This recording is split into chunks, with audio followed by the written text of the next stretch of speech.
Ó Mãe Santíssima, intercedei por nós para que possamos bem compreender os ensinamentos de vosso Divino Filho, nosso Senhor e Salvador Jesus Cristo, e as explicações dos pais da Igreja. Ó Virgem Imaculada, ofereço-vos este trabalho e peço que abençoais aqueles que o ouvirem, e que seja para a maior honra e glória de Deus. Amém. Senhor onipotente, purificai o meu coração e os meus lábios. Vós, que purificastes os lábios do profeta Isaías com o carvão em brasa, e dignai-vos, por tal modo, purificar-me com a vossa misericórdia, para que possa dignamente anunciar o vosso santo Evangelho. Por Jesus Cristo nosso Senhor. Amém. Senhor, abençoai-me. Que o Senhor resida no meu coração e nos meus lábios, para que anuncie digna e convenientemente o seu Evangelho. Amém. Evangelho de Nosso Senhor Jesus Cristo, segundo São Marcos. Pregação de João Batista. Princípio do Evangelho de Jesus Cristo, Filho de Deus, conforme está escrito no profeta Isaías. Eis que eu envio o meu mensageiro diante de ti, a fim de preparar o teu caminho. Voz do que clama no deserto: preparai o caminho do Senhor, tornai retas suas veredas. João Batista esteve no deserto, proclamando um batismo de arrependimento para a remissão dos pecados. E iam até ele toda a região da Judéia e todos os habitantes de Jerusalém, e eram batizados por ele no rio Jordão, confessando seus pecados. João se vestia de pelos de camelo e se alimentava de gafanhotos e mel silvestre, e proclamava: depois de mim vem aquele que é mais forte do que eu, de quem não sou digno de, prostrado em terra, desatar a correia das sandálias. Eu vos batizei com água, ele, porém, vos batizará com o Espírito Santo. Comentários dos Pais da Igreja. São Jerônimo. O evangelista Marcos, ocupando-se do sacerdócio em Israel, sendo levita segundo a carne, uma vez convertido ao Senhor, escreveu o Evangelho na Itália, mostrando nele o que Cristo também devia à sua ascendência. Pois, ao iniciar o Evangelho pela voz da exclamação profética, manifesta a ordem de eleição levítica, proclamando João, filho de Zacarias, como enviado com a palavra de um anjo, dizendo: princípio do Evangelho de Jesus Cristo, Filho de Deus. Pseudo-Jerônimo. Evangelion, palavra grega, diz em latim boa notícia, coisa que, com propriedade, diz respeito ao reino de Deus e à remissão dos pecados. É, pois, o Evangelho aquilo pelo qual vem a redenção dos fiéis e a beatitude dos santos. Mas os 4 evangelhos são um único, e um único são 4. Em hebraico, denomina-se Yeshua, em grego, Soter, em latim, Salvador. Em hebraico, também, denomina-se Mashiach, Christus, em grego, ungido, unctus, em latim, isto é, rei e sacerdote. São Beda. Deve-se comparar o início deste evangelho com o início do evangelho de Mateus, no qual se diz: livro da genealogia de Jesus Cristo, filho de Davi, filho de Abraão. Aqui, no entanto, diz-se filho de Deus. Com efeito, a partir de ambos se deve compreender que o único Senhor Jesus Cristo é filho de Deus e filho do homem. E, convenientemente, o primeiro evangelista nomeia-o filho do homem, o segundo, filho de Deus, para que, paulatinamente, nossa disposição de espírito se eleve do menor ao maior, e pela fé e pelos mistérios da humanidade assumida, suba até o reconhecimento da divina eternidade. Também de modo conveniente, aquele que narraria a genealogia começou pelo filho do homem, a saber, de Davi ou de Abraão. Também, de modo conveniente, aquele que começava seu livro a partir do início da pregação evangélica, quis antes chamar Filho de Deus a Jesus Cristo, pois era próprio da natureza humana receber a realidade da carne da linhagem dos patriarcas e foi próprio do poder divino pregar o Evangelho ao mundo. Santo Hilário de Poitiers. Não somente pelo nome invocou Cristo como Filho de Deus, mas também por sua qualidade própria. Nós somos filhos de Deus, mas não filhos de tal qualidade. Este, pois, é o Filho verdadeiro e próprio, pela origem, não por adoção. Em verdade, não por nuncupação, por nascimento, não por criação. São Beda. Prestes a iniciar a redação do Evangelho, Marcos adequadamente cita, em primeiro lugar, os testemunhos dos profetas, para fazer saber a todos que tudo o que iria escrever deveria ser recebido sem escrúpulos, ainda mais porque indicava que tinha sido anteriormente anunciado pelos profetas. E, simultaneamente, com um único e mesmo início de seu Evangelho, tanto instruiu os judeus, que haviam recebido a lei e os profetas, a acolherem a graça e os mistérios do Evangelho, os quais haviam sido anunciados por seus próprios profetas, quanto exortou os gentios, que pelo anúncio do Evangelho tinham vindo ao Senhor, a também acolherem e reverenciarem a autoridade da lei e dos profetas. Por isso diz, conforme está escrito no profeta Isaías: Eis que eu envio o meu mensageiro diante de ti. São Jerônimo. Isto, no entanto, não está escrito em Isaías, mas em Malaquias, o último dos 12 profetas. Pseudo Crisóstomo.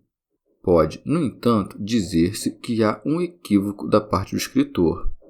Ou, de outro modo, dir-se-á que citou, reunindo-as em uma única, duas profecias ditas em locais diversos por dois profetas.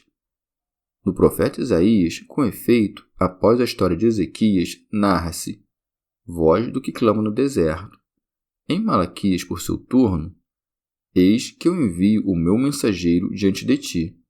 Portanto, o segundo evangelista citou duas profecias como ditas por Isaías, consignando-as em uma única leitura, mas omitindo por quem teria sido dito o trecho: eis que eu envio o meu mensageiro diante de ti.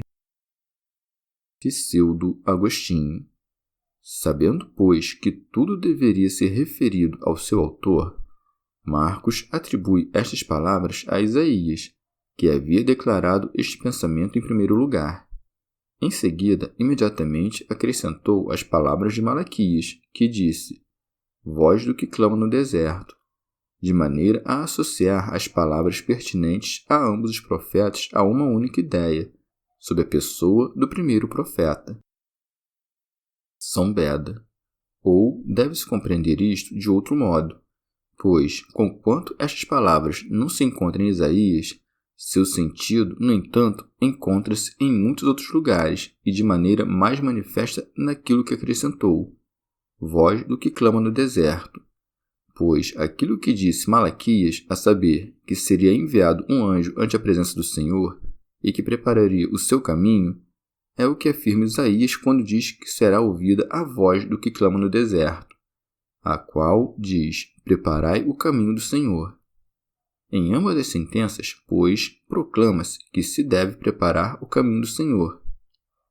Pode ter ocorrido à memória de Marcos, enquanto escrevia o Evangelho, o nome de Isaías em lugar de Malaquias, como costuma acontecer, coisa que, sem dúvida alguma, teria corrigido, ao menos se fosse advertido por outros que puderam lê-lo quando ainda vivia, a não ser que cogitasse que não havia ocorrido gratuitamente a sua lembrança, que era regida pelo Espírito Santo, o nome de um profeta pelo outro.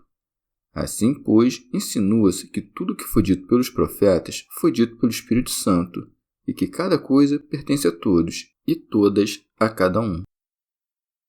São Jerônimo.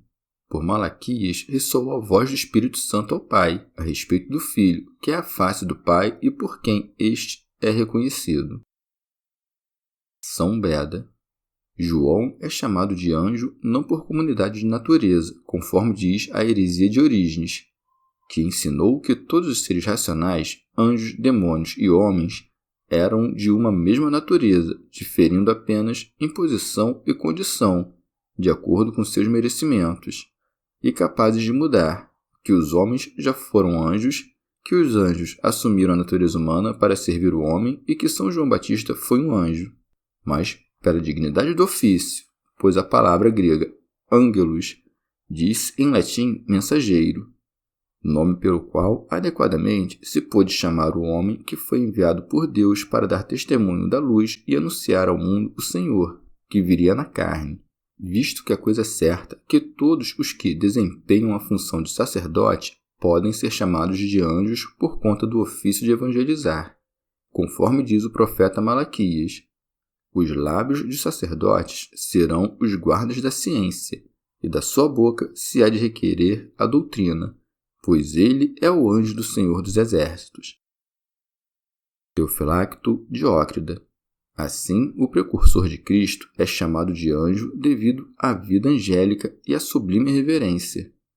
Já quando diz diante de ti, é como se dissesse junto de ti está teu mensageiro, de onde se mostra a proximidade do precursor em relação a Cristo, e com efeito, ao lado dos reis caminham os que lhes são mais próximos.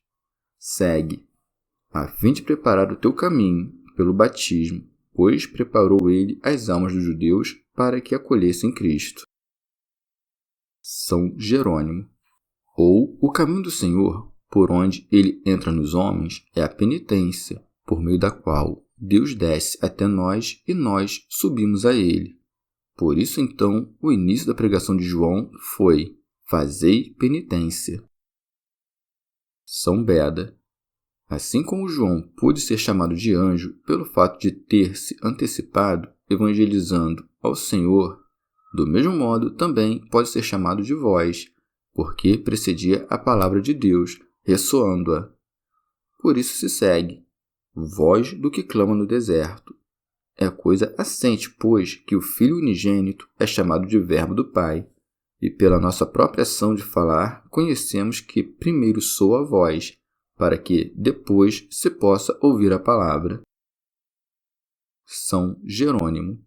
Diz-se também: voz do que clama, pois costuma-se emitir um clamor em direção aos surdos, aos que estão longe ou com indignação, coisa que certamente ocorreu com o povo judaico, uma vez que a salvação está longe dos pecadores. E seus ouvidos taparam-se como áspides surdas e mereceram ouvir de Cristo indignação, ira e tormentos. São João Crisóstomo. Por ter dito no deserto, anunciou manifestamente que a profecia não deveria transformar-se em decreto divino em Jerusalém, mas no deserto. Isto se cumpriu à risca, com João Batista pregando no deserto do Jordão a aparição salvadora da palavra de Deus. O discurso profético anunciou também que, além do deserto que foi mostrado a Moisés, e onde ele traçou seu caminho, havia outro deserto, no qual pregava a iminente salvação de Cristo. Pseudo Jerônimo. Ou no deserto surge a voz e o clamor, pois estavam abandonados pelo Espírito de Deus, como uma casa vazia e varrida, bem como sem profeta, rei e sacerdote. São Beda. O que clamava é revelado quando se acrescenta: preparai o caminho do Senhor, tornai retas suas veredas. Com efeito, todo aquele que prega a reta fé e as boas obras, que outra coisa faz senão preparar para o Senhor que vem o caminho para os corações dos ouvintes, de maneira que a força da graça penetre nestes corações e a luz da verdade os ilumine. Endireita também suas veredas, enquanto forma na alma pensamentos puros pelo discurso da pregação. Pseudo Jerônimo.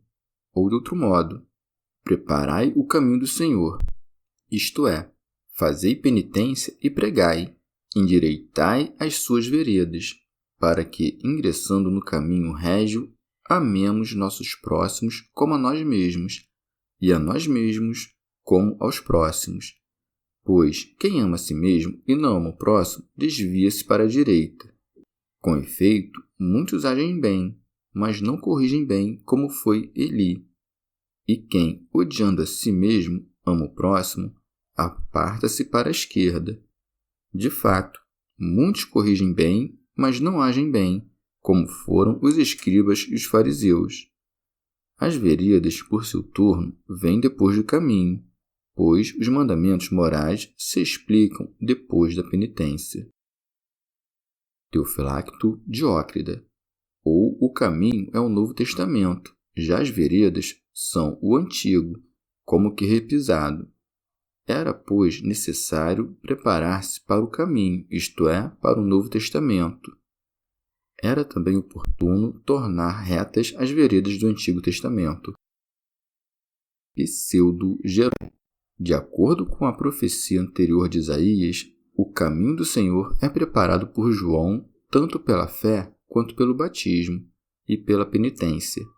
As veredas fazem-se retas pelos austeros sinais da veste feita de pelos, da cinta de couro, da alimentação com gafanhotos e mel silvestre e das palavras muito humildes. Por isso, diz-se, João Batista esteve no deserto, pois João e Jesus buscam o que no deserto se perdeu. Onde venceu o diabo, aí é ele vencido. Onde caiu o homem, aí ele se levanta. João também se traduz como graça de Deus. A narrativa começa então pela graça e segue-se batizando, pois pelo batismo é concedida a graça, pela qual os pecados são gratuitamente perdoados. Já o que é consumado pelo esposo inicia-se pelo padrinho de casamento. Por isso, os catecúmenos, isto é, os instruídos, começam pelo sacerdote e são crismados pelo bispo. E para designar isto, acrescenta, proclamando um batismo de arrependimento para a remissão dos pecados. São Beda. É evidente que João não apenas pregou o batismo de penitência, mas também o concedeu a alguns, mas não pôde conceder um batismo de remissão dos pecados. Com efeito, a remissão dos pecados somente nos é concedida no batismo de Cristo. Diz-se, pois, pregando o batismo de penitência para a remissão dos pecados, porque, uma vez que não poderia conceder um batismo que libertasse dos pecados, pregava-o, para que, assim como, com sua palavra de pregação, antecedeu o Verbo encarnado do Pai, também fosse, com seu batismo, pelo qual os pecados não podiam ser perdoados, à frente do batismo de penitência, pelo qual os pecados são perdoados. Teofilacto Diócrida. O batismo de João não obtinha a remissão dos pecados, mas ocasionava somente a penitência aos homens.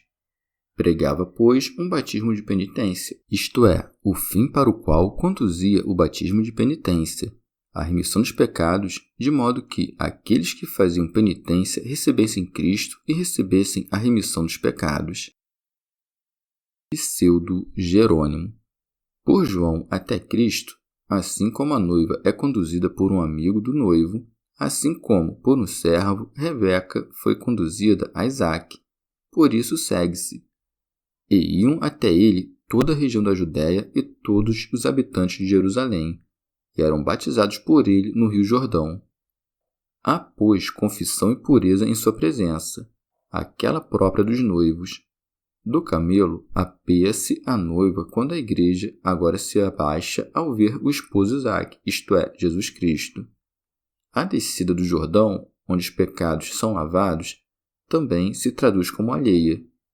Nós, com efeito, outrora alienados de Deus pela soberba, somos uma vez humilhados pelo símbolo do batismo, restaurados nas alturas.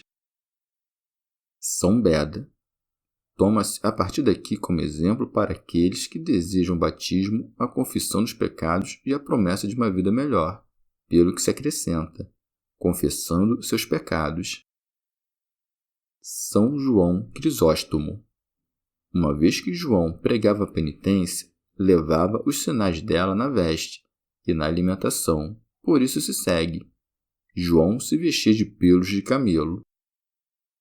São Beda. Vestido com pelos, diz ele, não com lã. Os primeiros são sinal de veste austera, a segunda de suntuosidade efeminada. O cinto de couro com o qual se cingia, como Elias, é sinal de mortificação. Ademais, aquilo que se segue, a saber, e se alimentava de gafanhotos e mel silvestre, é consoante com o habitante da solidão, de maneira que satisfazia a exigência natural da carne humana, não os prazeres do alimento. Pseudo-Jerônimo. A veste de João, seu alimento e sua bebida anunciam a vida totalmente austera dos pregadores e que as futuras nações se devem unir interior e exteriormente em direção à graça de Deus, que é João. Pois os pelos de camelo significam os ricos das nações, o cinto de couro, os pobres que morreram para o mundo, os gafanhotos errantes, os sábios deste mundo, que, abandonando as palhas secas dos judeus, levam em carros o trigo místico e, no calor da fé, saltam em direção ao alto. Já o mel silvestre indica os fiéis inspirados que se fartam com o produto da floresta inculta. Teofilacto Diócrida. Ou de outro modo, a veste de pelo de camelo era manifestação de dor, uma vez que João indicava que convém que a penitência doa. Com efeito, o cilício significa a dor, já o cinto de couro significa a mortificação do povo judaico. O alimento de João, por seu turno, não designa somente a abstinência, mas também é indício de alimento espiritual, com o qual o povo então se nutria, não compreendendo algo de elevado, mas mesmo assim saltando para as alturas e rebaixando-se novamente. Desta natureza é o gafanhoto, pula alto e em seguida cai. Assim, portanto, também de mel se alimentava o povo, porque havia nascido das abelhas, isto é, dos profetas.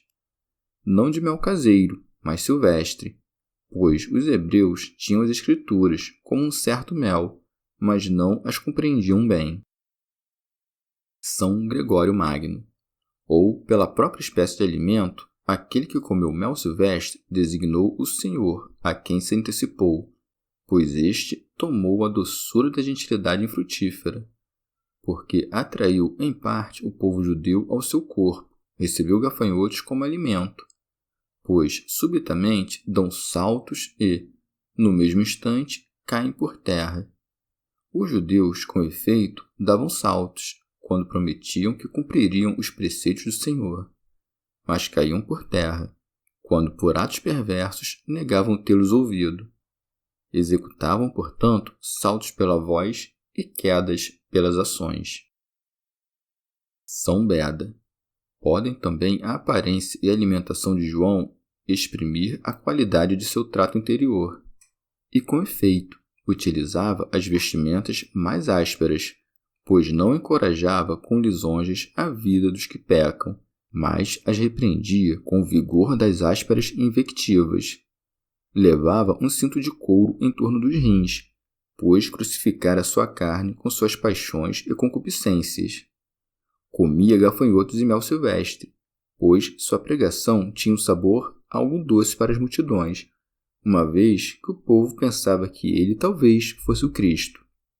Mas antes chegou ao fim, tendo os ouvintes compreendido que não era o Cristo, mas o precursor e profeta de Cristo. No mel, com efeito, há a doçura, nos gafanhotos, o voo rápido, por isso se segue.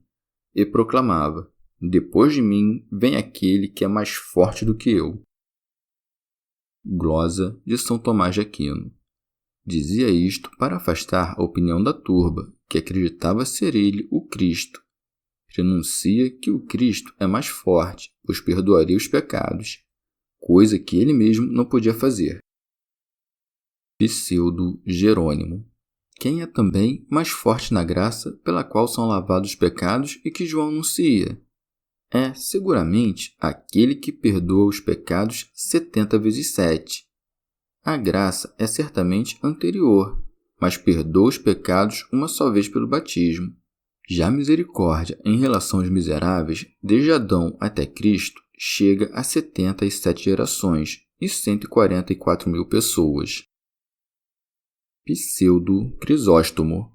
E para que não se pensasse que dizia isso para se comparar a Cristo, acrescentou: de quem não sou digno de, prostrado em terra, desatar a correia das sandálias.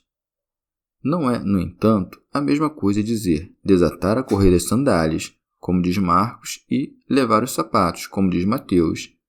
E prosseguindo a ordem da narrativa, os evangelistas, não ocultando nada, afirmam que João disse ambas as coisas em sentidos diferentes. Os que escreveram acerca disso explicaram cada sentido de modo diverso. Chamam, pois, de correia o cordão das sandálias. João, portanto, disse isto para exaltar a excelência do poder de Cristo e a grandeza da divindade, como se dissesse: não sou útil nem mesmo para ser contado na categoria de servente. É, pois, algo grande prestar atenção como que, prostrando-se abaixo, aquilo que pertence ao corpo de Cristo, e ver de baixo a imagem das coisas celestes e desatar, explicando cada uma das coisas inexplicáveis que dizem respeito ao mistério da encarnação. Pseudo-Jerônimo. A sandália, com efeito, fica na extremidade do corpo. Ao final, pois, e para cumprir a justiça, o Salvador encarnou-se. Por isso é dito pelo profeta: pousarei o meu calçado sobre Edom. São Gregório Magno. As sandálias também se fazem de animais mortos. Vindo, pois, encarnado, o Senhor apareceu como que calçado, assumindo em sua divindade a carcaça de nossa corrupção. Ou de outro modo, foi costume entre os antigos que, se alguém não quisesse aceitar a esposa que lhe fosse devida, aquele a quem ela coubesse em sorte por direito de parentesco, desataria o calçado deste homem. Convenientemente, pois, João se declara indigno de desatar a correia de suas sandálias, como se dissesse abertamente: não tenho forças para desnudar as plantas do pé do Redentor, porque não faço uso do nome de noivo, que não mereço. Teofilacto Diócrida. Este trecho compreende-se também assim: todos os que vinham e eram batizados por João eram, pela penitência, soltos do laço dos pecados, ao crerem em Cristo. Portanto, João assim desatava a correia de todos os outros, isto é, os grilhões dos pecados, mas não teve forças para desatar a correia de Jesus, pois nele não encontrou pecado. São Beda. Assim, pois, João ainda não anuncia o Senhor como Senhor ou Filho de Deus, mas apenas como homem mais forte que ele. Com efeito, os ouvintes simplórios ainda não compreendiam tão grande mistério, a saber que o Filho de Deus eterno, tendo assumido um homem de uma virgem, novamente tivesse nascido no mundo, mas deveriam ser paulatinamente introduzidos pelo reconhecimento da humildade glorificada na fé da eternidade divina. No entanto, João declarou-lhes ocultamente que ele era o Deus verdadeiro, acrescentando: eu vos batizei com água. Ele, porém, vos batizará com o Espírito Santo. Quem, pois, pode duvidar que ninguém, senão Deus, pode conceder a graça do Espírito Santo? São Jerônimo. Em que diferem, pois, a água e o Espírito Santo que pairava sobre as águas. A água é ministério do homem, já o Espírito é mistério de Deus. São Beda. Somos lavados para o perdão dos pecados, na fonte da vida, mas também cotidianamente. Pela graça do mesmo Espírito, somos inflamados para fazer aquilo que agrada a Deus. Chegamos ao fim de mais um dia de comentários da Catena Áurea. Muito obrigado por ficarem até aqui, que Nossa Senhora derrame suas graças sobre nós e até amanhã.